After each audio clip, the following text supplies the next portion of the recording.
Vous partez un jour de la caisse à outils, vous vous retrouvez un jour à Beyrouth à former l'armée libanaise, vous revenez, vous êtes conseiller technique de l'industriel, et puis là, on lève. Et au moment où on va le poser, la corde sur les parties saillantes du C15 qui était détruit, se coupe. Et là, le C15, il retombe par terre. Il a ramassé. Donc, choc avant, choc arrière, choc milieu, détruit. Au-delà de la rigolade et de la connerie du gamin, c'est la mise à disposition du matériel qui en joue. C'est-à-dire que le matériel, là, il est détruit, il est cassé, abîmé, on doit le réparer. Nous, les utilisateurs des véhicules, on appelle ça des joints. Ouais. Ils assurent le joint entre le siège et le volant. C'est tout ce qu'ils font. Et il n'y a que ça, quoi. Voilà, c'est ça. Si c'était à refaire. Tout demain. C'est vrai? Ah oui. La même chose? La même chose. Les mêmes spécialités, les mêmes stages, pareil, les mêmes unités. exactement pareil. Je passe un quartier libre avec un soldat maintenancier, un mécano. Son métier est de réparer des chars et tous les véhicules de combat.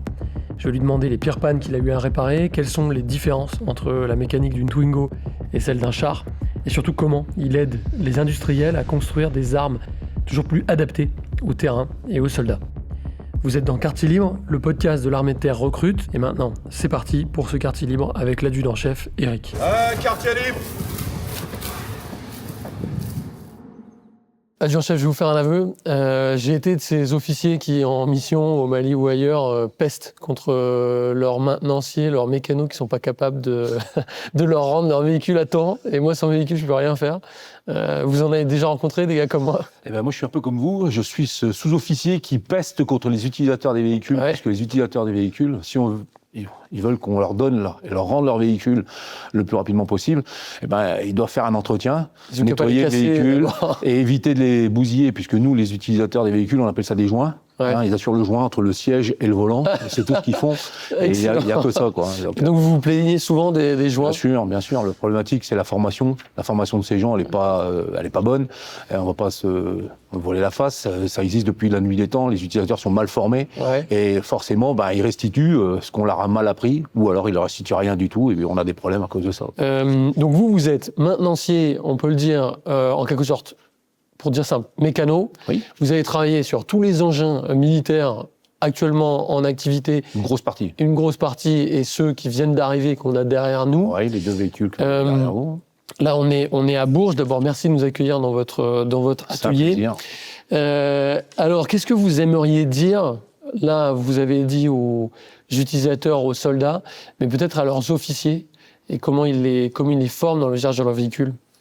L'idée, elle est que les conducteurs, aujourd'hui, c'est plus une entité particulière, style le premier RCA à Cangers qui formait les jeunes sur le matériel qu'on a derrière nous, le Griffon, Jaguar ou le Serval, le parc Scorpion. Aujourd'hui, les formations sont déléguées dans les régiments. Ouais. C'est-à-dire qu'un régiment peut former ses propres conducteurs. Quand je dis former ses conducteurs, ça veut dire vraiment les former. Il faut que le gars soit autonome, connaisse son véhicule par cœur, soit capable de faire des petits actes de maintenance qui seraient à même de le dépanner si jamais celui-ci se retrouvait isolé quelque part, que ce soit en France, dans un terrain de manœuvre, ou que ce soit en opération extérieure. Donc la formation, c'est ça. Il faut que le personnel connaisse son matériel. La problématique de notre armée, c'est qu'aujourd'hui, on a des gens formés sur Griffon, mais demain, ces gens-là peuvent basculer et revenir sur un VLRA, peuvent revenir sur un TRM 2000, voire d'autres véhicules. Et donc, c'est un camion de logistique. Voilà, et donc il y a possibilité de perdre les connaissances sur le camion. C'est-à-dire que s'il ne pratique pas régulièrement, s'il n'y a pas un entretien des connaissances, les connaissances, elle est perdue, et c'est là que les conneries, elles arrivent. Et la casse arrive à ce moment-là. Alors aujourd'hui, on a des camions qui sont super. Pourquoi ? Parce que ils sont hyper sécurisés. C'est-à-dire que l'électronique embarquée nous permet d'éviter les conneries des utilisateurs. Les conneries, que ce soit sur l'emploi ou que ce soit sur l'emploi, on va dire, sur le déplacement du camion, ou lors des phases tactiques. Prenons un camion comme celui-ci, par exemple, quand vous allez être en ambiance tactique dans le véhicule, vous allez travailler sous des lumières rouges, et à partir du moment où vous allez ouvrir une porte, le véhicule va détecter qu'une porte est ouverte et il va vous éteindre la lumière pour éviter de vous faire détecter de l'extérieur. Prenons le cas de l'emploi, vous roulez avec ce camion, on a la chance d'avoir des essieux arrière directionnels, véhicule militaire qui nous permet d'avoir une maniabilité extraordinaire en combat de localité, d'avoir un angle de braquage super, si jamais vous rouliez trop vite, le véhicule va dire attention, si jamais l'essieu directionnel n'est pas chanté, je vais me retrouver sur le côté. Donc il va vous remettre l'essieu en ligne droite à partir de 25 km/h en marche avant et 15 km/h en marche arrière, indépendamment de ce que va faire le conducteur. C'est pas le conducteur qui va gérer cette affaire-là, c'est le véhicule. Donc des automatisations tactiques, des aides à la conduite, donc ça c'est sur les nouveaux véhicules. On va y revenir juste après où on pourra comparer, parce que vous avez vu le passage des VAB au Jaguar. Seul véhicule de l'armée française, le VAB. On va y revenir juste après. D'abord, une description de votre métier, je vais aller dans le cliché. Est-ce qu'on peut dire que vous êtes le Noroto des militaires ? Non, du tout. Noroto, c'est une entité civile, ça n'a rien à voir. Le militaire, maintenancier militaire, dans cette phrase-là, il y a deux. Il y a maintenancier et militaire. Chez Noroto, on n'utilise pas d'armes. À moins que demain, le Front de Libération du Berry commence à monter des actions sur les centres d'entretien automobile. Ce serait un ennemi redoutable. Ouais, redoutable. Mais je veux dire, non, le militaire, on est maintenancier, mais militaire. On apprend à utiliser une arme, on saute en parachute, on fait des actions chez les Alpins. Selon les régiments qu'on soutient ou dans la division où on est employé, on fait bien autre chose que la maintenance. Et maintenant, Noroto, c'est un centre, on va dire en métropole. Nous, on peut faire notre boulot à 5000 km de chez nous, dans des conditions particulières, et que ça soit en opération extérieure, en insécurité, ou dans un atelier style Liban. Aujourd'hui, on va dire le théâtre est quand même bien stabilisé, et on a un atelier qui ressemble étrangement à ce qu'on a en métropole. C'est stabilisé, mais on voit passer des trucs au-dessus de la tête. Bien sûr, mais je veux dire, ça reste... Non, notre métier... Et c'est quoi les conditions les plus difficiles dans lesquelles vous avez accompli c'est l'ouverture de théâtre. Ouais. L'ouverture de théâtre, c'est la condition la plus difficile. Ça ça peut être... Alors moi, j'ai pas fait d'ouverture de théâtre à proprement dit. Là, je réponds à votre question par rapport à ce que un maintenancier arrive. Pour vous, quelle a été la mission la plus exigeante ? La plus exigeante, ça a été... J'ai pas eu de mission particulièrement exigeante. J'ai pris derrière mes aînés. Je voulais dire par exemple en conditions, parce que moi je me souviens d'avoir vu mes mécanos dans le désert à 50 degrés à bosser sur les engins, et je me suis dit les conditions sont vraiment dures, quoi. Globalement, ça c'est notre quotidien. Donc que ça soit à 50 degrés ou à moins 14 degrés, le véhicule doit être dépanné d'une façon ou d'une autre. Donc on doit faire notre boulot. Maintenant, c'est encore une fois ce qui est mis à notre disposition pour réaliser notre travail. Donc si vous arrivez sur une ouverture de théâtre, vous n'avez pas de bashman, vous n'avez rien au-dessus de la tête, que vous travaillez dehors avec une dalle, enfin je veux dire, vous travaillez sur un terrain non stabilisé, quand vous allez devoir mettre le cric sous le camion pour par exemple lever le train et que le cric s'enfonce dans le sol parce que boueux, parce que pas stabilisé, parce que pas possibilité d'avoir quelque chose de plus propre, là c'est compliqué. Après, qu'on travaille à 60 degrés, moins 14, malheureusement en opération extérieure ou même en métropole, c'est notre quotidien. Vous allez les Alpins, moi j'ai fait une émission à l'époque, c'était 52 sur la une. Alors, chaque fois que je dis ça, les gens me regardent, qu'est-ce qu'il raconte ? Alors, j'ai jamais entendu parler de ça. C'était un journaliste qui s'appelait Jean Bertolino, qui était sur TF1. Et il devait survoler, moi j'étais avec la compagnie de transmission, les VAB étaient installés, et il devait nous survoler on va dire à 13h. Et faire des plans, il n'est jamais passé. Donc on l'a attendu jusqu'à 19h, et c'était dans les Alpes. Donc arrivé à une certaine heure avancée, plus personne s'intéressait à nous, on a pris la décision de partir, sauf que tout était gelé. Donc les pauvres vieux VAB, avec leur tirette de stop moteur et tous les câbles qui, ce qui dut arriver arrivera. Il y en a un qui est tombé en panne, il a fallu le remorquer. Et quand on est descendu de l'Alpe du Grand Serre, donc c'est des lacets, vous êtes ancien alpin, vous savez de quoi je cause. Quand on a commencé à descendre, la piste était verglacée. Donc moi j'avais mon TRM 10 000, j'avais mon chef de groupe qui était au volant, moi j'étais à côté, j'avais un appelé du contingent qui était derrière. Et donc on a remorqué le VAB, et puis à un moment, on prenait les lacets, et puis on voyait en bas le village, on voyait l'éclairage du village, et à un moment on prend un lacet, et puis on devait contrebraquer, et puis là je vois mon collègue, je vois le véhicule, mais je regardais pas mon collègue, je voyais le véhicule, et le véhicule va tout droit. Et là, je dis, Joël, il faut tourner là. Et il me regarde, il dit, je tourne. Et là, on était sur du verglas, et le VAB qui était derrière était en train de nous pousser, et puis on allait faire le grand plongeon. Et on s'est arrêté à suffisamment tôt. Alors, la petite anecdote, d'urgence, là ? Voilà, on s'est arrêté dans la butte. C'est-à-dire que c'est la bordure de la route qui nous a arrêtés. Et la petite anecdote, c'était que l'appelé du contingent qui était derrière avait déjà sauté du camion. Il n'était plus dans le camion, la porte était ouverte, il n'était plus dans le terrain. À sa place, j'aurais fait pareil. Bien sûr, donc l'instinct de survie. Mais on est arrivé, on a buté, et puis on s'est arrêté là. Mais c'est vrai qu'on s'est regardé, on a dit, ouais, là, on a eu chaud. Moi, je trouve qu'il a percuté, votre Oui, il voulait survivre. Il voulait pas mourir. Ok, donc vous avez dû avoir plus de peur que de mal cette fois. Non, mais ce que vous dites sur le côté combattant, dans les armées, mécanos, secrétaires, on est tous des combattants, d'ailleurs des mécanos qui sont parachutistes, des maintenanciers qui sont parachutistes. Et moi, je me souviens qu'en mission, notamment à Barkhane, le gars qui était, parce que parfois il fallait avoir je sais plus comment ça s'appelle, la dépanneuse, quoi, le véhicule qui venait pour la dépanneuse. C'était le seul véhicule dans la rame qui n'était pas blindé. Oui. Et qui, du coup, dans cet itinéraire qui était un des plus minés, un des plus piégés du Mali, lui, il était en lice, on va dire, et il prenait le plus sérieux. D'ailleurs, je crois qu'il a été récompensé précisément pour ça, parce que le gars, tous les jours, il prenait son camion. Donc, voilà, pour ceux qui pensent que les mécanos sont planqués, un bon exemple contre ça. Nos véhicules, les dernières générations de dépanneuses, que ce soit le PPLD, oui, effectivement, la cabine est blindée, mais nos TRM 10 000 ou nos LO7 de l'époque, les GBC 180, n'étaient pas blindés. Donc, à part mettre les gilets pare-balles sur les portières et essayer de mettre des sacs à terre des au trucs sol, au sol, il n'y avait pas possibilité de faire autre chose.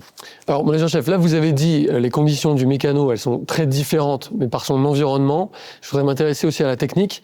En quoi c'est différent de réparer et de travailler sur un blindé par rapport à, mettons, une Clio ?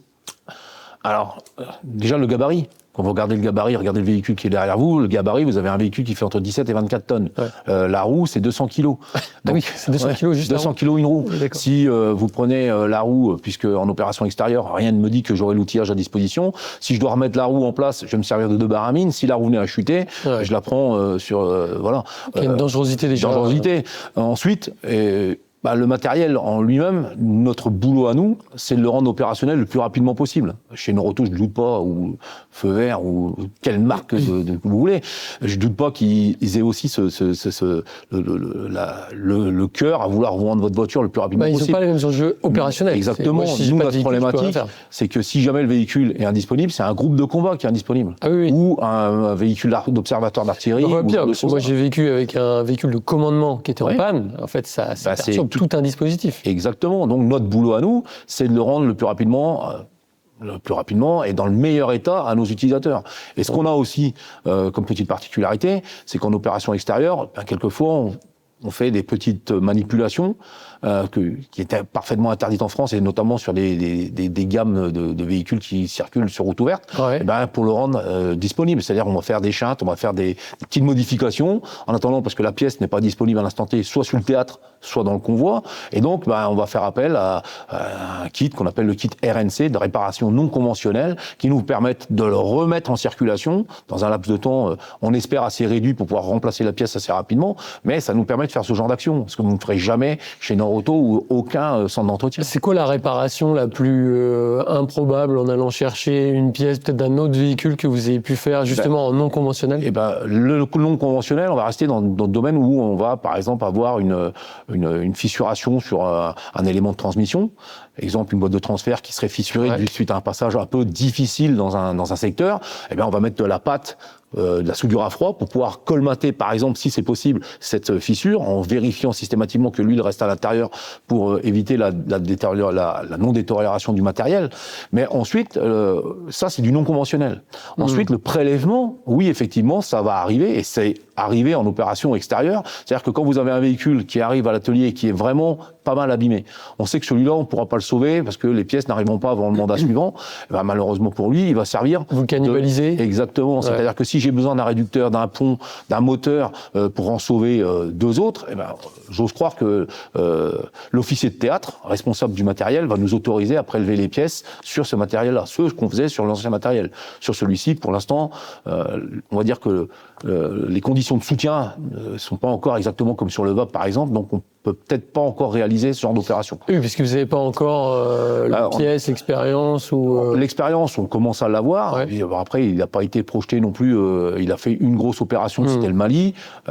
Donc c'était un petit peu son baptême du feu. Donc, les utilisateurs en étaient super contents, les maintenanciers aussi. Maintenant, il n'a pas été exploité comme on a exploité les VAP sur certains théâtres, Liban, Côte d'Ivoire, ou ce genre de choses-là, où vraiment, quand on roule beaucoup, on casse beaucoup, et il faut pouvoir se servir d'autres véhicules comme pièces détachées, par exemple.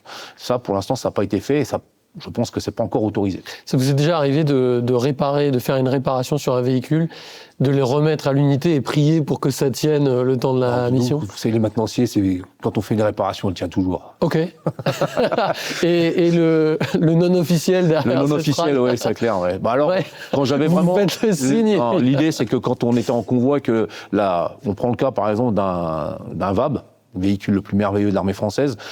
Si j'avais cassé un train de roulement arrière, eh ben, je démontais les arbres de transmission. Si je pouvais pas le réparer, je démontais certains éléments pour retrouver sa mobilité. Je crabotais le pont avant, mais quand il y avait un risque, c'était plus l'utilisateur du véhicule, je mettais un maintenancier ou moi-même au volant. Ah ouais. Pour être sûr qu'il n'y ait pas de... le joint, ça reste un joint, il ne sait pas exactement ce que j'ai fait. Donc moi, je préfère... Là, vous parlez du joint ou du pilote? Non, le pilote. Okay, ouais, excusez-moi, l'utilisateur.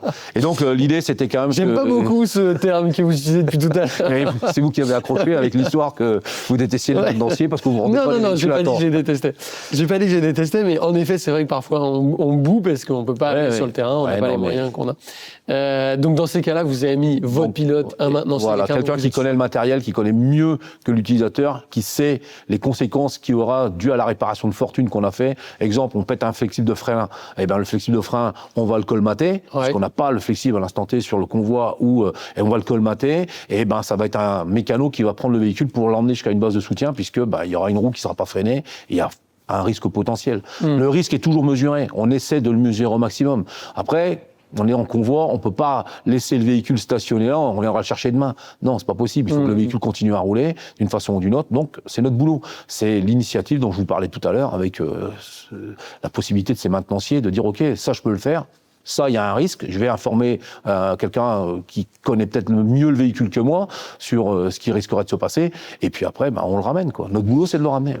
Et si on peut pas, on le tire. Sur les véhicules, je vais dire ancienne génération pour le grand public, donc je pense au VAB notamment. Et après, je vous poserai la même question sur les véhicules nouvelle génération.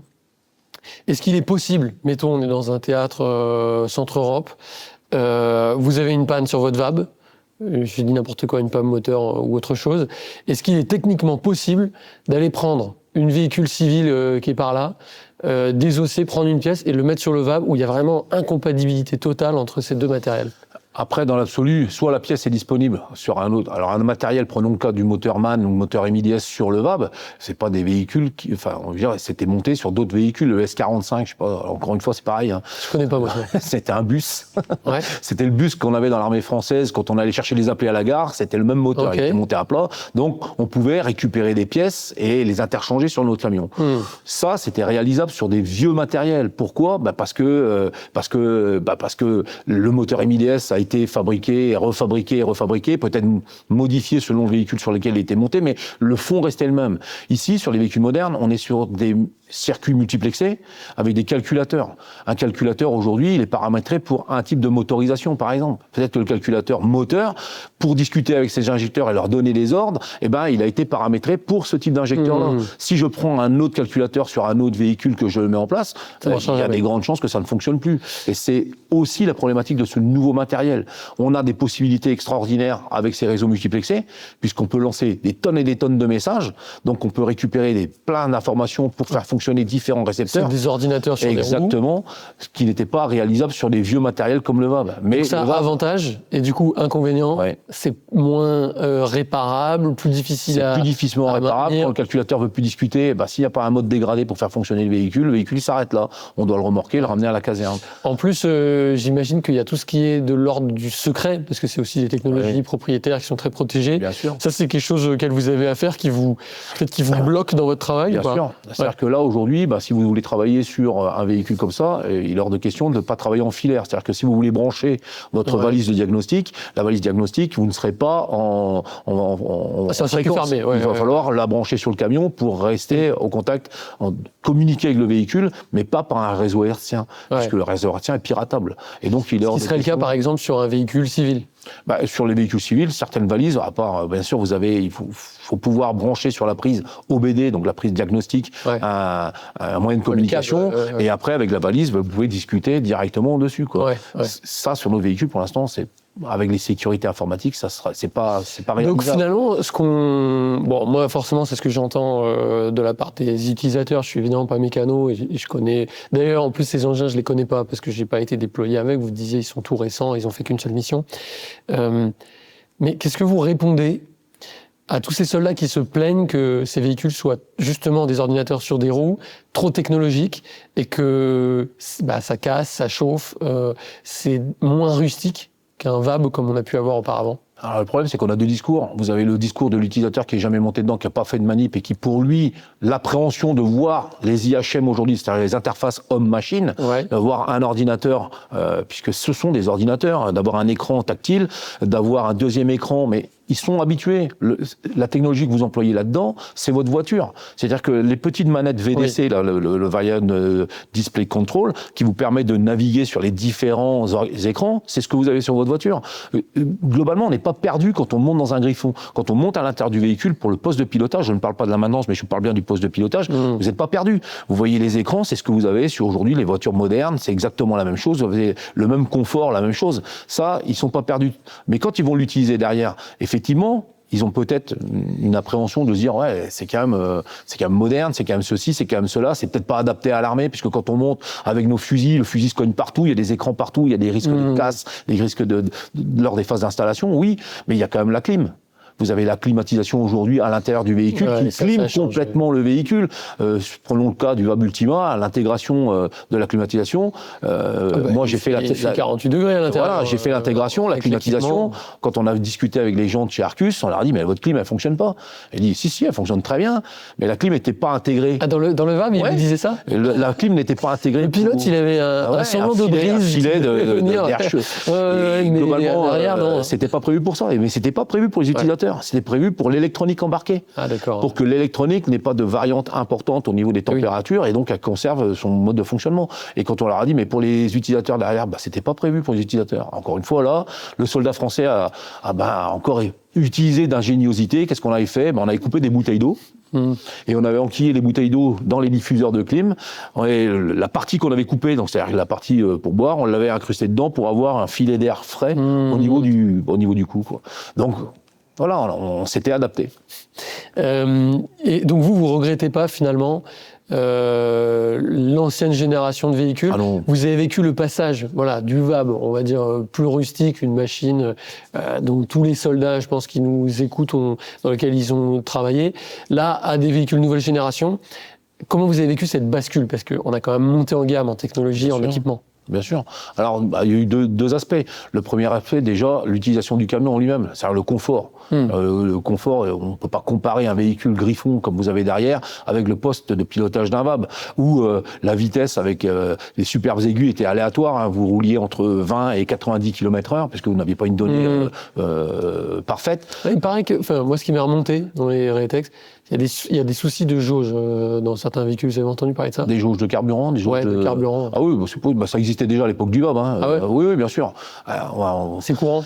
Ça arrive. Donc, est-ce que ça a pu poser des problèmes? Effectivement, sur le VAB, il fallait quelquefois, quelquefois, vous aviez deux équipages qui roulaient, qui se suivaient. Vous aviez un premier VAB où vous aviez cramé complètement le réservoir, le deuxième, vous étiez à la moitié. Donc, on avait beau leur dire au conducteur derrière, c'est parce que t'as un véhicule qui consomme pas, hein, c'est parce que ta jauge, elle fonctionne pas. Donc, il faudra se calquer sur le véhicule qui est devant. Ça, c'était des petites anecdotes. Mais, je veux dire, la rusticité faisait aussi que l'emploi ou le dépannage, et on en revient à ce que vous me disiez tout à l'heure, le dépannage était beaucoup plus simple sur ces camions-là. C'est-à-dire qu'à partir du moment où vous aviez une alimentation électrique si nécessaire, par exemple, prenons le cas d'un démarreur, à partir du moment où je savais que j'avais du plus permanent et que après avoir appuyé sur un bouton, j'avais du plus d'excitation, le diagnostic était relativement simple. Ici, la complexité des systèmes incorporé dedans fait que c'est pas parce que vous avez du courant électrique qui va vous autoriser le démarrage du véhicule. Il y a pas mal de paramètres à prendre en compte. Et pour les anciennes générations, je parle pour la mienne, quand on a fait le bond en avant du VAB et qu'on est arrivé là-dedans, dans cette génération-là, il a fallu s'adapter. Certains s'adaptent pas. Ils trouvent ça trop compliqué, trop. Et certains y arrivent. Ils arrivent peut-être même mieux que les jeunes parce qu'on s'intéresse un peu plus. Et pour pouvoir pallier au fait que cette technologie-là, on l'a jamais appris à l'école. Hein. Moi, j'ai quitté l'école dans les années 80, fin des années 80. Le multiplexage, je l'avais pas vu. Le common rail, je l'avais pas vu. Le système d'injection aujourd'hui, l'antipollution, tout ça, on ne le voyait pas. On voyait l'ancien méthodologie qui était en correspondance et en adéquation avec ce qu'on avait comme vieux véhicule. Ben, il a fallu s'adapter. Il a fallu réapprendre. Donc, vous, comme maintenancier, ça a été un vrai défi de réapprendre. Il y a eu des mécanos qui ont décroché? Il y a des mécanos où on va dire que la partie... je prends le cas de notre formation. On a une formation, 2 types de formations sont faites sur le Griffon au niveau des écoles militaires de Bourges. Vous avez une formation de 5 semaines qui, j'appelle ça moi la formation gros boulon. On va apprendre aux gars à démonter un train, à démonter un moteur, à désaccoupler une boîte, à sortir une rampe arrière, enfin la rampe, l'accès au véhicule. Et là, il n'y a pas de diagnostic. C'est juste du gros boulon, ce qu'on faisait dans le temps. Là, il n'y a pas d'électronique. Il n'y a pas d'électronique, il n'y a pas de contrôle à réaliser. Okay. Et vous avez le deuxième stage qui lui dure 2 semaines, où là, vous allez axer sur le dépannage et l'utilisation des moyens diagnostiques sur des réseaux multiplexés. Et là, effectivement, sur certains mécanos, ça leur pose un problème. Puisque l'électricité n'a jamais fait bon ménage dans un mécano, il est mécano. Électricien, c'est une spécialité. Électronicien, c'en est une autre. Donc, quand vous n'avez pas appris, que vous avez appris sur le tard, quelquefois, vous accrochez et quelquefois, vous accrochez pas. Alors, en même temps, j'imagine que là, l'armée fait tout pour vous continuer à vous former. Oui, alors, aujourd'hui, dans les examens de cursus, on a des gens qualifiés. On a la chance d'avoir des gens qualifiés qui sont à même de vous emmener sur ces réseaux-là et vous expliquer comment ça fonctionne. En prenant des parallèles, en disant un réseau multiplexé, c'est un réseau de communication. T'imagines que tu as des messages qui partent avec ce qu'on appelle des trames et ces messages-là intéressent certains calculateurs et permettent de donner les priorités de fonctionnement sur tel et tel élément. Donc tout ça, il faut l'expliquer déjà dans un premier temps un peu à des anciennes générations. Les nouvelles générations, ils l'ont vu à l'école, donc ça leur pose pas trop de problèmes. Mais les anciennes générations, oui, on peut avoir des problèmes d'accroche sur ces dispositifs-là. Est-ce qu'on vit sur le matériel militaire, ce que moi, comme utilisateur de véhicules civils, je vis des pièces de plus en plus chères, des véhicules de plus en plus long, compliqué à réparer. Est-ce qu'il y a le même phénomène? Oui, alors, sur le prix des pièces, je m'attarderai pas dessus puisque l'industriel fait le prix, donc on est soumis à ça. Mais vous l'avez vu changer? Oui, oui. Alors au début, c'était un gage un petit peu quand on a changé le matériel. Quand on est arrivé fin des années, on va dire 2016-2017, quand on a lancé le programme Scorpion, quand le programme Scorpion a voulu s'installer, les dires de nos patrons, de nos chefs, mais vraiment sous on va dire des conseils de la DGA, Direction Générale de l'Armement, plus après les nébuleuses que vous avez à Ballard, on dit ok, on va faire ça comme ça. On va dire que oui, un véhicule neuf avec la modernité de celui-ci, vous allez voir que ça coûtera moins cher que nos vieux camions qui tombent tous les 4 matins en panne. Ouais. Donc c'était la promesse. C'était ce qui était avancé. C'était un gros gâteau au chocolat le programme Scorpion. Hein. Ça a été un gros gâteau au chocolat, mais voilà. Et donc en soi, oui au début. Mais on s'est rendu compte que quand il tombait en panne, c'est un peu plus complexe à dépanner. Et surtout, si on devait payer la facture, ça serait peut-être pas pareil. Donc, on était au tout début. Le véhicule Jaguar n'était pas encore arrivé. Notre boulot à nous, la SETM, c'est la section d'expertise technique de marque, c'était conseiller pour la partie mobilité pour l'industriel. L'industriel, aujourd'hui, si on fait un petit peu de truc, le service militaire, ça s'est terminé en 97. Les derniers personnes qui ont fait leur service militaire ont aujourd'hui entre 45 et 50 ans. Ouais, ils sont en fait en train de quitter pour certains les entreprises. Voilà. Et si vous regardez aujourd'hui, les jeunes industriels que vous avez, les jeunes techniques, les gens qui sont dans les bureaux d'études, ils n'ont jamais été à l'armée. Ils fabriquent des véhicules militaires, mais globalement, ils savent pas trop quoi ils parlent. Ils n'ont jamais été utilisateurs du véhicule, ils l'ont pas utilisé dans les conditions particulières. Et donc, si vous n'avez pas cet apport technique quand vous élaborez ou concevez ou soit du matériel, soit de l'outillage ou le véhicule, ils sont pas au courant de tout ça. Et donc, ils ont un besoin, je suppose, ils ont un besoin de conseil. qu'on ait ce conseil-là. Et nous, ça nous permet aussi d'être au départ du coup. Quand je vois un petit peu comment est développé le programme, comment ça vieillit, je voyais les difficultés que je rencontrais quand j'étais jeune maintenancier ou chef d'atelier à l'époque dans les régiments. Je me dis, tiens, c'est quand même bizarre que ça fonctionne pas comme il faut. Après, on le voit quand on est de l'autre côté, du mur, quoi. On dit, ok. Ça a été quoi le plus gros choc comme ça sur un truc sur lequel vous avez pesté et en passant de l'autre côté, vous vous dites, bon, en fait, ça s'explique, il y a des raisons industrielles à ça? on a pesté sur beaucoup de choses, sur la non-autorisation de commande de certaines pièces. Vous êtes maintenancier et qu'on vous dit non, mais cette pièce-là, tu peux pas la commander parce que c'est un niveau de distribution qui ne correspond pas à ton. Alors ça, c'était incroyable. Il fallait changer l'élément directement supérieur. Pour un joint torique sur un pont, le joint n'était pas distribué, il fallait changer le pont complet. Donc vous dites ok, mais quand vous êtes de l'autre côté, parce que vous êtes jeune, vous n'avez pas cette réflexion qu'apporte l'ancienneté. Après, on prend la hauteur de vue. Voilà, l'idée, c'est que vous dites, mais moi, je suis capable de le faire. Mais on ne met pas en doute votre capacité de changer le joint. Ce qu'on veut, c'est que le matériel soit rapidement mis à disposition de l'utilisateur. Et donc, ce qu'on veut, à partir du moment où vous avez un train de roulement complet qui vous est donné, le véhicule, vous le montez, effectivement, vous n'avez pas été jusqu'au bout de après votre expertise, vous n'avez pas été au bout de la réparation, mais c'est pas pas ce qu'on vous demande. Ce qu'on vous demande, c'est de mettre rapidement le véhicule à disposition. Ouais, parce que derrière, il y a une frustration. Ouais, je le comprends, mais derrière, en effet, c'est pas juste réparer un véhicule, c'est s'assurer qu'il y a une chaîne logistique où les réparations en masse peuvent être organisées facilement à tous les points du terrain, de la ligne de front vers l'arrière. Et d'ailleurs, à ce propos, j'ai rencontré Emmanuel Levaché, qui est le PDG d'Arcus, donc celui qui travaille sur les plateformes, les trains de roulement du Jaguar dont vous avez parlé.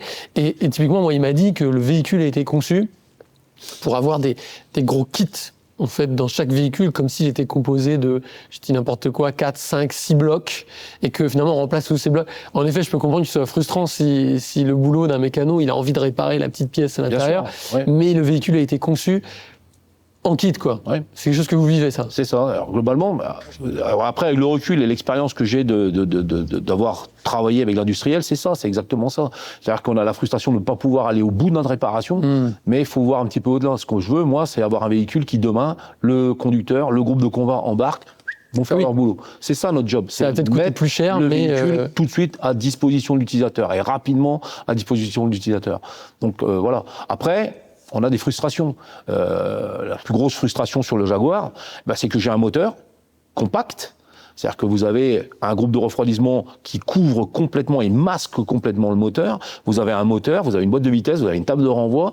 Et tous ces éléments-là, quand ils sont intégrés dans la carcasse du véhicule, trouver une fuite, trouver un dysfonctionnement, un bruit, quelque chose qui fonctionne, qui fait un bruit particulier, vous avez du mal. Donc il faut sortir le power pack, l'élément complet. Quand vous le posez sur le sol, vous ne pouvez plus le faire tourner. C'est-à-dire qu'il n'y a pas possibilité soit de raccorder avec le faisceau électrique du véhicule, d'avoir une sorte de banc d'essai qui me permettrait d'essayer. Donc à chaque test, il faut le remettre dans le... Exactement, il faut le remettre à l'intérieur de la caisse, aller rouler, prier pour qu'on ait bien trouvé la panne et vérifier qu'il n'y ait pas de fuite, qu'il n'y ait pas tous ces éléments. Donc, et alors ça vient d'où par exemple ? C'est le code du travail. Dans le temps, prenons l'ancêtre du Jaguar, c'était l'AMX-10 RC. Donc le AMX-10 RC avait un banc qui nous permettait de faire tourner le moteur à l'extérieur. Sauf qu'aujourd'hui, le code du travail a peut-être été un peu plus pointu qu'à l'époque des années 60. Vous ne pouvez pas protéger des pièces en rotation. C'est-à-dire que dès que vous allez démarrer le moteur, vous allez avoir le vibrotiens qui va tourner, donc il faut caréner cette pièce en rotation. Vous ne pouvez pas faire tourner un moteur sans dépolluer les gaz d'échappement. C'est-à-dire qu'à partir du moment où le moteur va tourner, il va falloir mettre une évacuation de gaz d'échappement. Vous ne pouvez pas, pour les oreilles, faire tourner un moteur sans caissonnement, d'insonorisation. Donc vous allez vous retrouver avec un tas d'éléments sur ce véhicule, enfin sur le moteur, même quand il est à l'extérieur, qui vont pas nous faciliter le boulot. En plus, nous, c'est pas le code du travail, c'est le code du soldat. Ah non. Regardez l'outillage qui est derrière vous. Regardez l'impact logistique de mon outillage. Tout ça, tous les petits éléments gris que vous avez là, c'est pour répondre au code du travail. C'est-à-dire qu'à partir du moment où vous avez un élément qui fait plus de 25 kg, l'industriel est tenu de vous fournir un outillage de soutènement. C'est-à-dire que vous ne pouvez pas, par rapport au code du travail, un combattant, un mécanicien, n'est pas tenu de soulever une pièce qui fait plus de 25 kg. Donc, dans le développement du véhicule, dans le cahier de charge du véhicule, a été pris cette problématique-là. Et c'est pour ça qu'on se retrouve avec énormément d'outils de soutènement et donc un impact logistique énorme pour soutenir nos véhicules. Est-ce que vous avez le sentiment que les véhicules Mili sont de moins en moins fiables ? Ils sont de plus en plus performants au niveau protection, c'est indéniable. Quand vous regardez la qualité d'une caisse de Griffon, quand vous voyez il a été fabriqué pour que les gens à l'intérieur aient une chance. C'est-à-dire que la caisse pouvoir de perforation des IED, des éléments improvisés de théâtre, hein, des saloperies qu'on va retrouver qui vont nous exploser à la gueule. Sol, ouais. Voilà, le véhicule est hyper protégé. Ouais. Après, la fiabilité fait aussi que, comme je vous disais au début de l'interview, enfin de notre discussion, on a un degré de devoir former mieux nos utilisateurs de véhicules. Ce qu'on faisait dans les vieux camions, aujourd'hui sur celui-là, on le fera de moins en moins. Le véhicule est plus pointu. Il tolère beaucoup moins de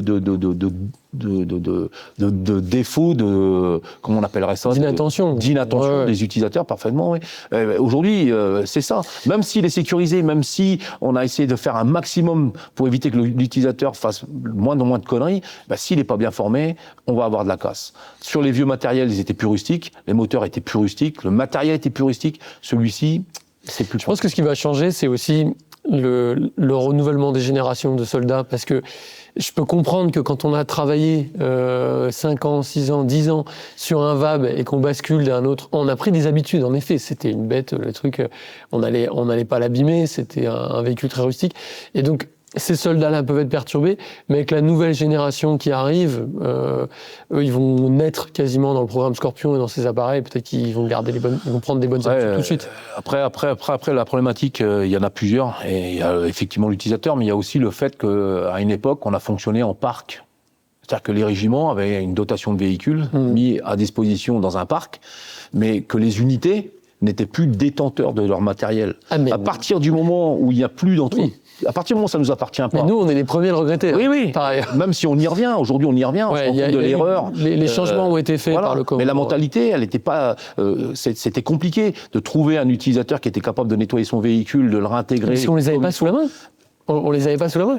C'est qu'ils étaient centralisés, et en effet, dans la compagnie. Non, mais je donne mon point de vue, mais parce que ça a fait couler beaucoup d'encre et de papier. Ouais. De toute façon, ça, c'est du passé, on regarde vers l'avenir. Ouais. Là, on a changé, et en effet, maintenant, les véhicules sont en dotation. Là, typiquement, on a reçu, moi, dans mon régiment, des Serval. Il y a une compagnie qui a reçu tous ces Serval, qui a ces véhicules, et qui forme ces utilisateurs. Et bien maintenant, il faudra remettre tout ça à l'intérieur des utilisateurs, dans le crâne des utilisateurs, en disant votre matériel vous appartient, vous êtes détenteur de ce matériel-là, responsable de ce matériel-là, à vous de faire en sorte que ce matériel-là soit disponible tout le temps. Moi j'ai vu le patron d'Arcus, donc celui qui travaille sur la mobilité puis les tourellos des véhicules que vous avez évoqués. Eux, ils font tout pour essayer de construire une boucle ils appellent ça une boucle de rétroaction, si je ne m'abuse, pour avoir votre rétex à vous et puis les rétex de l'utilisateur, enfin plutôt de mes pilotes que de moi d'ailleurs. Mais comment vous avez été inclus dans ce moi, je ne vais pas sur les plates-bandes de la STAT. La STAT, c'est la section technique de l'armée de terre. Ouais, c'est eux qui font ce job-là. Eux, ils sont sur la partie emploi du véhicule. Moi, je parle que de la partie mobilité, c'est-à-dire la partie maintenancier. Ouais. Et s'intégrer dedans, au début, vous arrivez un petit peu. Moi j'ai vu le début du programme. Et vous arrivez comme un chien dans un jeu de quilles. Et vous arrivez, globalement, vous arrivez comme un petit peu l'emmerdeur. Ouais. Ils vous connaissent pas, vous débarquez chez eux, vous êtes dans leurs ateliers, vous êtes un petit peu dans leur intimité, c'est militaire, c'est des mecs qui sont toujours en train de gueuler, qui sont jamais contents, machin. Donc vous arrivez un petit peu là-dedans. Et après, quand ils voient que vous n'êtes pas systématiquement pour critiquer tout ce qu'ils sont en train de faire, mais apporter des améliorations à ce qu'ils sont en train de faire, ça y est, vous êtes intégrés. Après, quelquefois, vous êtes même demandé, sollicité, en disant que ça serait bien que vous veniez vérifier ça sur, encore une fois, la partie mobilité. Je parle pas de la partie emploi du camion, ça c'est pas mon domaine. Mais ils vous sollicitent. Et là, vous vous rendez compte que vous avez franchi une étape. C'est-à-dire qu'à partir du moment où on a besoin de vous, qu'on a besoin de vos conseils, là, c'est génial, parce que vous êtes rentré dans le truc et vous dites, OK, vous êtes force de proposition. Et là, vous allez dire, OK, on va essayer ce truc-là, ce que vous avez fait là, c'est génial, mais on peut peut-être apporter une amélioration. Ou alors, il n'y a aucune amélioration à apporter parce que c'est cohérent, parce que ça permet de rapidement dépanner le camion, c'est génial, quoi. C'est quoi la modification la plus simple que vous ayez proposée et qui n'avait jamais été envisagée dans le processus de construction par des ingénieurs et l'industriel? D'exemple, à l'instant T, j'en ai pas à vous donner, ça peut être des outils, mais ridicules. Ouais. Prenons le cas d'un axe d'amortisseur. Ouais. Donc, pour l'industriel, pour chasser l'amortisseur, il fallait taper dessus. Mais on va dire que sur un véhicule neuf, l'axe n'est pas grippé, il est graissé, tout se passe bien, et un coup de marteau, il sort. Et là, quand vous allez leur montrer que cet axe-là, demain, il aura vieilli, et il faudra peut-être un arrache. Et vous le construisez devant eux, l'arrache. Mais vous le construisez avec des outils de la caisse à outils. De fortune. Vous prenez une douille, vous prenez une morceau de tige filetée, vous rentrez la tige filetée dans le filetage de cet axe-là, vous mettez un contre-écrou, et ils vous voient en train de bosser, en train de dire, putain, mais c'est bien ce truc-là. Là. Ouais. C'est bien ça. Et là, tac, il vous fabrique. Et là, l'ingénieur, il arrive, il dit, OK, donc il faut prendre les codes, il faut prendre ceci, il faut prendre cela. Ouais. Et il vous le fabrique. Donc il y a de l'humilité, ils sont à l'écoute, oui, et ils vous ont intégré. Est-ce qu'ils sont venus vous proposer d'intégrer leur entreprise comme conseiller en permanence? Non, alors, pas comme conseiller, non, mais d'intégrer, oui, parce qu'ils sont à la recherche souvent de l'ancien militaire. Ils veulent recruter. Voilà, pour le recrutement. Moi, ça m'intéresse pas. J'adore mon métier. Mais vous avez reçu des propositions? On a reçu des propositions, oui, mais voilà. Parce que je me dis, il y a une valeur de dingue en fait là-dedans. Mais on a plein de milis qui sont partis dans les entreprises de défense, quelles que soient-elles. Hein. Il y a des collègues à moi qui étaient ici en 2018, qui étaient au départ du coup, par exemple, du VBCI, qui ont été recrutés par ces industriels-là. Bon, ils sont restés, ils sont pas restés. Ça, c'est leur vie à eux. Hein. Ils gagnent combien maintenant?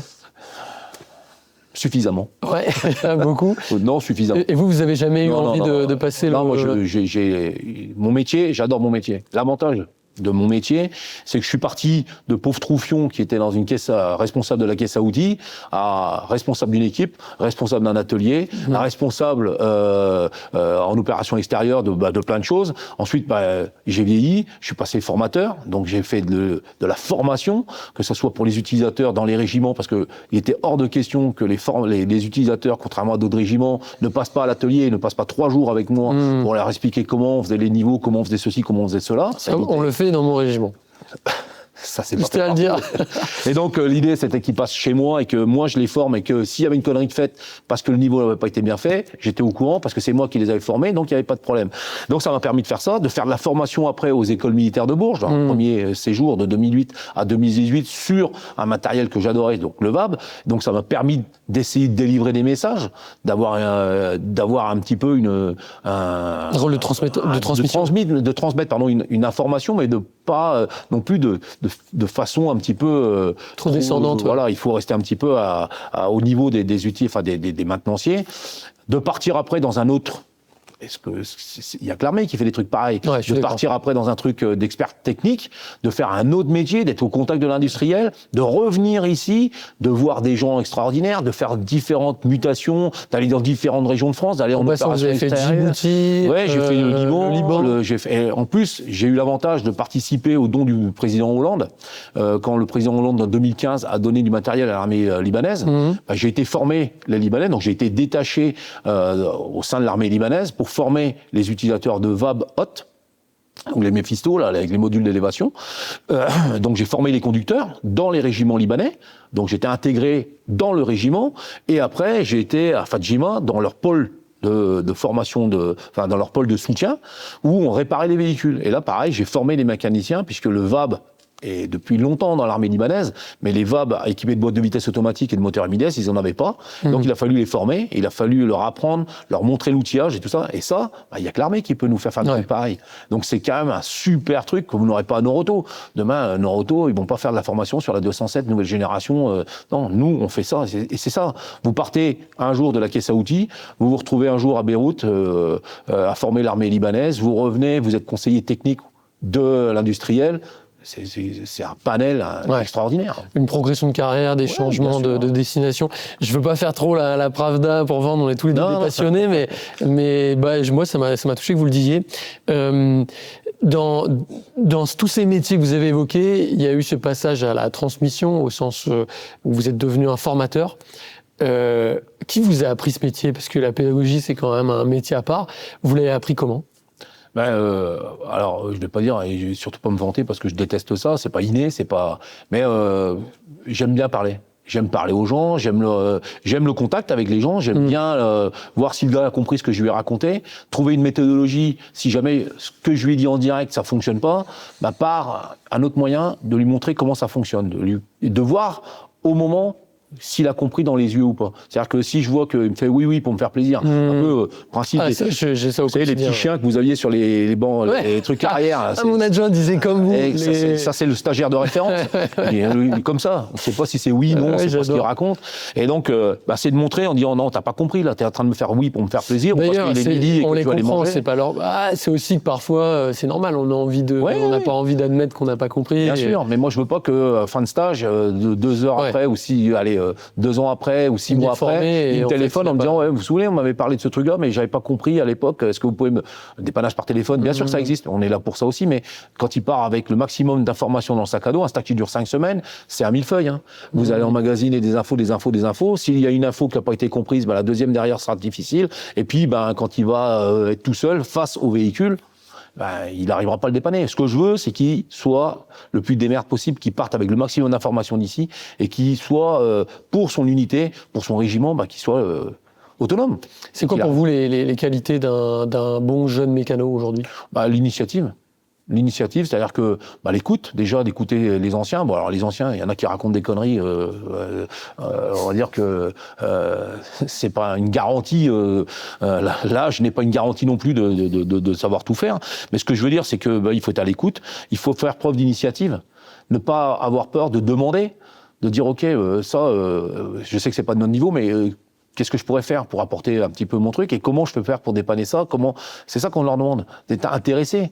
Ils sont intéressants, qu'ils soient intéressés aussi, c'est-à-dire qu'ils soient un petit peu des éponges qui récupèrent les informations qu'on leur donne, qui gardent ces informations si elles sont bonnes, qui peuvent les réutiliser et les réapprendre à leurs jeunes derrière. C'est ça qu'on leur demande. C'est quoi les profils des jeunes mécanos là qui arrivent à l'école de Bourges? Vous avez du bac, vous avez du BEP, vous avez même des gars, et heureusement, parce que moi j'en ai pas plus qu'eux, qui n'ont pas d'examen, mais qui sont des débrouillards phénoménaux. C'est pas parce que vous avez un bac plus 14 que vous êtes sur le véhicule une superstar. Et au même titre que c'est pas parce que vous avez qu'un brevet des collèges que vous êtes nul à chier.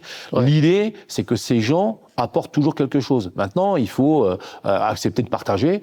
Et partager, ça veut dire récupérer les informations des anciens, aussi que les anciens partagent l'information que eux ont à vous donner, même si ils n'ont pas d'expérience particulière, mais ils ont une expérience. Il était quelquefois nécessaire de l'apprendre. Moi, j'ai vu des gamins ici en stage qui sortaient de l'EMPT, enfin des écoles, et qui m'ont montré 2-3 petites techniques.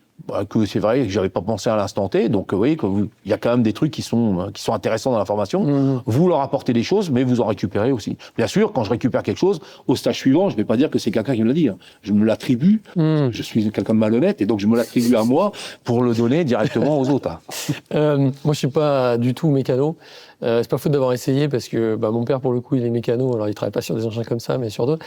On commence par quoi? Quand on veut transmettre ce que vous... Mettons quelqu'un, il part de zéro, il commence par quoi? Donc il arrive dans un régiment, il est mécano dans le régiment. Ou même, quelqu'un qui a jamais touché à un moteur, à un véhicule, on commence par quoi? Vous avez dit tout à l'heure, la boîte à outils. Voilà, il va être responsable de sa caisse à outils, et globalement, il va être intégré à l'équipe de dépannage régimentaire, et il va faire ce que le chef d'équipe lui dit. C'est-à-dire que s'il doit démonter une roue, il va démonter une roue. Au mieux, le chef d'équipe va lui montrer comment on dépose. C'est à l'imitation beaucoup. C'est beaucoup à l'imitation. Ouais. Et faut pas se leurrer. Hein. C'est pas parce que vous allez sortir de Bourges avec un stage griffon en poche que vous savez soutenir le véhicule. C'est l'expérience que vous allez faire derrière, l'utilisation du camion, les manœuvres que vous allez faire derrière. Dans le temps, on avait ce qu'on appelait. C'est ça. C'est ce que vous allez vous créer. Dans le temps, on avait ce qu'on appelle les manœuvres en terrain libre. Vous circuliez dans tous les secteurs en France, et puis vous aviez derrière un ELI, élément léger d'intervention, qui vous dépannait. C'est ça qui fait que vous allez connaître le matériel. C'est quand il va tomber en panne que vous allez le dépanner, que vous allez découvrir ceci, vous allez découvrir cela, vous allez vous créer votre expérience, c'est ça qui va faire de vous. C'est quoi un bon mécanicien. La panne la plus dingue à laquelle vous avez été confronté? Les pannes les plus dingues, c'était le retournement du mode de vitesse de VAB. J'ai eu un coup de téléphone, et là, l'utilisateur me dit, le sélecteur de vitesse, il a disparu. Alors on pensait que le sélecteur de vitesse s'était décroché, ce qui arrivait, c'était ma plupart de vie sur une boîte de vitesse manuelle. Et là, il me dit non, elle a disparu. Et donc on arrive. Vous êtes au téléphone. Donc là, vous dites ok, j'arrive. Donc vous prenez le véhicule, vous arrivez, et puis vous ouvrez la porte et effectivement, la boîte, tout le caisson est détruit et la boîte de vitesse a fait un quart de tour. Alors qu'est-ce qui s'est passé? Qu'est-ce qui s'est passé? Exactement. Alors est-ce que le gars, en roulant, a mis la marche avant et puis malencontreusement la marche arrière, ça a donné une contrainte mécanique au niveau du véhicule, ce qui a fait arracher le moteur de ses supports. Et sur le VAB, la boîte de vitesse est attenante au moteur, donc elle va subir les contraintes de déplacement de celui-ci. Et ben le moteur s'était arraché de ses supports, il était tombé, il était dans le fond de la caisse et la boîte de vitesse avait suivi. Et effectivement, il avait raison, hein, le diagnostic était bon, le sélecteur de vitesse n'était plus là, mais un peu léger, c'était pas lié, voilà, c'était ça. Donc il y a eu des pannes comme ça. Mais ça c'était unique ou après c'est une seule fois, ça m'est arrivé une seule fois, c'était à l'époque où j'étais à Grenoble, mais c'est arrivé une seule fois, mais c'était quand même une belle fois, quoi.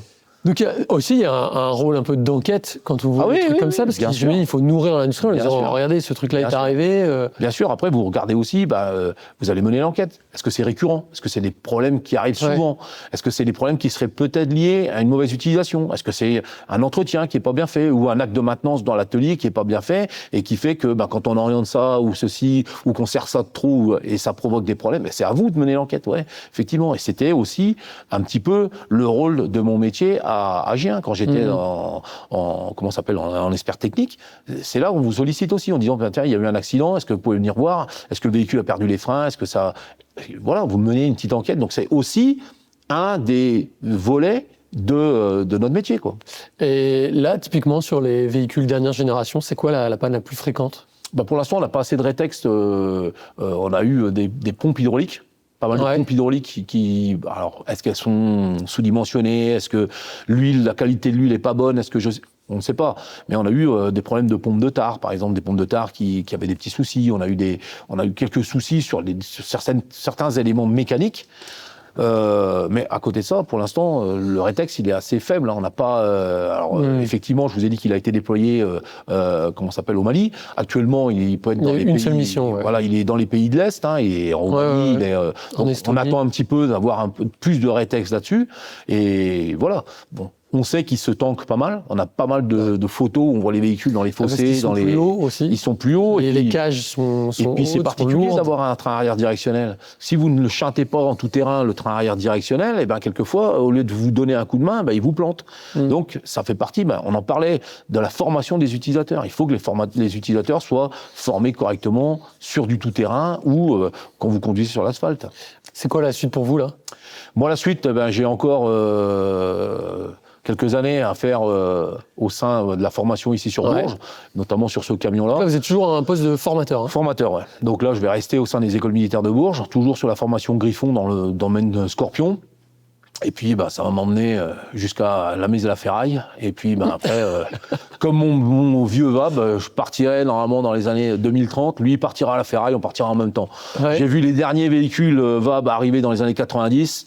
Et je verrai, je pense, les derniers VAB, comme moi, partir à la ferraille aussi. Donc, on fera un départ et un pot de départ tous ensemble. Ça va être génial. Vous m'inviterez? Oui. Et vous arriverez à combien de services alors? Alors, on a l'avantage aujourd'hui. On a l'avantage j'arriverai à 38 ans de service. Donc là, il me reste encore à peu près 4 années à faire. Là, on a l'avantage de pouvoir prolonger notre contrat. Premier contrat de 2 ans, au-delà de ce qu'on appelle la limite d'âge, et de reprolonger encore une fois. C'est-à-dire que je peux encore faire 4 ans au-delà de ma limite d'âge. Vous allez le faire? Bien sûr. Ouais. Ouais, moi j'adore mon métier. Ouais. Moi je me marre au contact des jeunes, j'adore ça.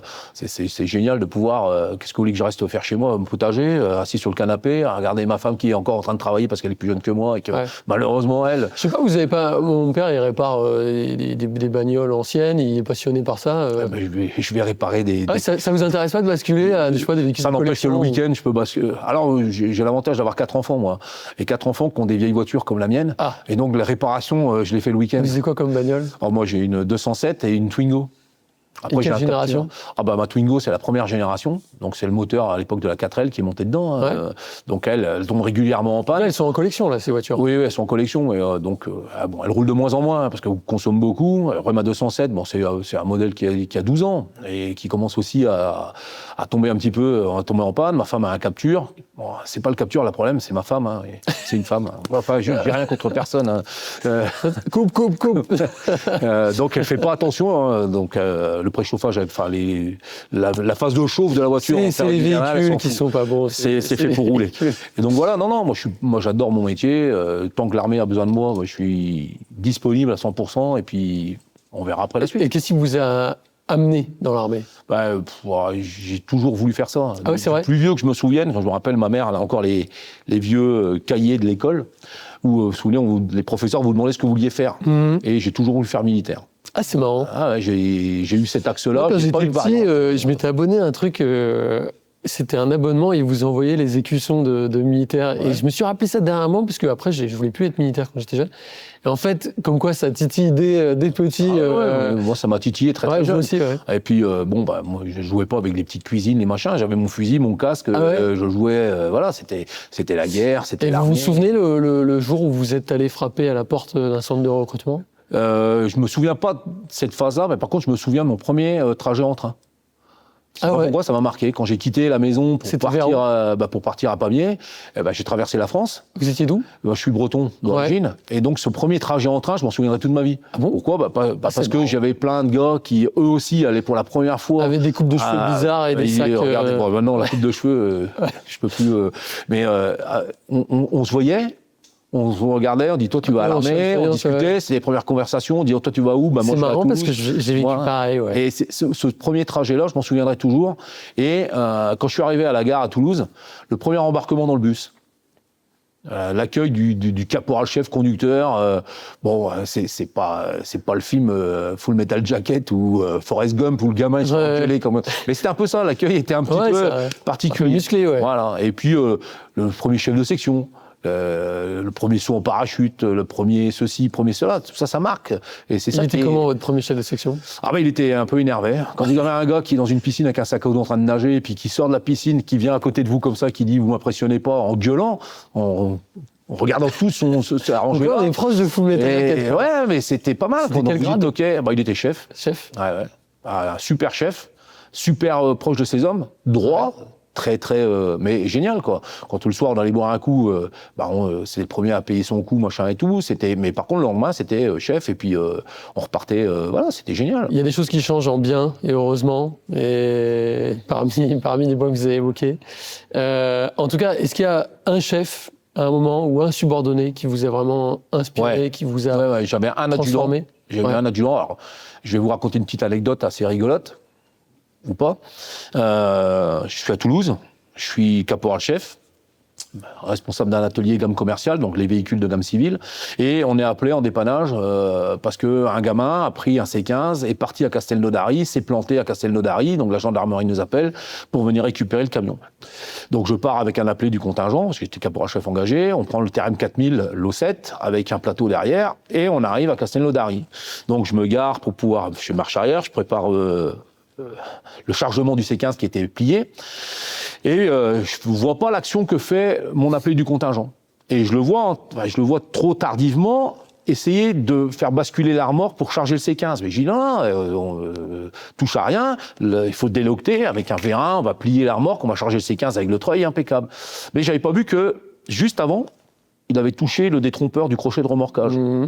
Donc la remorque, le détrompeur qui maintient la remorque sur le véhicule avait été bougée. On reprend la route, donc on dit au revoir au garagiste, on dit au revoir aux gendarmes, on prend la route, je ne sais pas si vous connaissez, entre Castelnaudary et Toulouse, vous avez des grandes lignes droites avec des grands fossés et des peupliers dans le fond, c'est magnifique. Et on roule, et d'un coup j'entends... Et ça éclate. Je dis putain, donc j'appuie sur le frein de parc, je me gare mon camion, je descends. Putain, là, je regarde, putain, plus de remorque. Oh mon Dieu. Et là, je regarde dans le fin fond et je vois... La petite goutte qui descend. Là, c'était plusieurs gouttes. Et je vois dans le fin fond, qui avait heurté un peu plié, ma remorque avec le C15 qui avait tapé. Et je vois un gars qui était dans son potager ou son champ, j'en sais rien, qui remonte sur la route et qui me dit hey, vous avez perdu quelque chose. Mais j'ai dit oui, on a perdu la remorque. Et donc là, pas de téléphone portable à l'époque, donc il m'emmène dans sa maison, j'appelle le régiment et là j'appelle mon adjudant qui est, pour moi, qui a été un super... Lui, c'était un modèle. Lui, c'était vraiment quelqu'un qui m'a orienté. Et je lui téléphone et il me dit qu'est-ce qui t'arrive? Je dis j'ai perdu le C15 avec la remorque. Et là, j'entends rire. Ah ouais, c'est bon. Qu'est-ce que t'as? Arrête de déconner. Je dis non, j'ai vraiment perdu le truc. Et là, le blanc. Et là, j'entends, j'arrive. Et donc là, il m'emmène une équipe de dépannage avec un moyen lourd de dépannage puisqu'il fallait sortir le véhicule. Et je vois le gars qui était au volant qui me regarde, qui fait... Et il fait demi-tour avec le camion. On prend le camion et là, on fait avec les moyens du bord. un véhicule détruit à l'avant, détruit à l'arrière, détruit à l'avant par le choc du gamin qui l'avait pris initialement, moi à l'arrière parce qu'il avait tapé dans le peuplier, eh ben il faut prendre des sangles, des cordes, on sort d'abord le C15, on le pose sur la route et puis après la remorque et on remet tout ça en configuration et puis on rentre. Et puis là, on lève et au moment où on va le poser, la corde sur les parties saillante du C15 qui était détruit, se coupe. Et là, le C15, il retombe par terre. Il a ramassé. Donc, choc avant, choc arrière, choc milieu, détruit. Donc là, on prend la remorque était légèrement vrillée, on recharge tout le monde, on sangle tout le monde. Là, ce coup-là, je vérifie que le crochet était bien verrouillé et on rentre à Toulouse. Et là, on arrive à Toulouse. Et puis, l'adjudant nous attendait, il dit « Alors, putain, qu'est-ce que c'est que ce bordel ?» Petit sermon, normal. C'est une longue histoire, mon adjudant. Et puis, je lui explique et je dis « C'est le gamin, enfin, c'est le gars, là, il a touché le crochet de remorquage. » Alors lui, son seul problème, c'était de pas prendre des jours de tôle parce qu'il voulait pas faire du rab. Donc il dit « Putain, je vais faire du rab. » Donc on a le chef du BML qui arrive, à l'époque, le chef de l'atelier mobilité, colonel de l'armée française. Il arrive, il dit, en regardant l'adjudant, il dit « J'attends... un compte rendu. J'attends le bulletin de punition. » Ouais. Et là, l'adjudant le regarde et dit, il n'y aura pas de bulletin de punition. S'il y a quelqu'un à punir, c'est moi que vous allez punir, mais lui, vous ne le punissez pas, parce que lui, dans 15 jours, il est parti à Saint-Mexan. Donc un bulletin de punition, c'est mettre fin à sa carrière de sous-officier. Donc il n'y a personne qui va être puni. Et mon colonel, entre nous, vous, ce que vous risquez, le seul truc que vous risquez dans votre bureau de casser, c'est la mine de votre stylo. Donc on n'est pas sur la même chose. Là, il est parti récupérer un véhicule qui a été détruit par un abruti qui a pris le camion sans autorisation, enfin la bagnole sans autorisation, sans rien du tout, qui l'a détruit. Lui, il est parti, il a intervenu, il a fait une connerie. La connerie, ça a réparé. Et le colon, il dit, mais vous vous rendez compte, l'expert de Muret, qui va rendre compte par rapport à l'accident, qui va voir qu'il y avait un choc avant, mais là il y a un choc milieu, choc arrière, il est mort le C15. Il a dit, vous inquiétez pas, l'expert, je m'en occupe. Et effectivement, quand on a envoyé le C15 à l'échelon supérieur, c'est-à-dire au RMAT, à la base du matériel, quand l'expert il a vu le machin, il a dit, oh putain, ouais, c'est vrai que ça correspond pas à ce qu'il y a dans le compte rendu. Le truc, et on lui a expliqué, et puis voilà. Le C15 d'origine était déjà mort par rapport au choc, et puis par rapport à ce qu'il valait encore, son problème était réglé. Mais cette intervention de sous-officier par rapport au dire du colonel, mais peut-être pas au dire, mais à ce que attendait le colonel, c'était génial, quoi.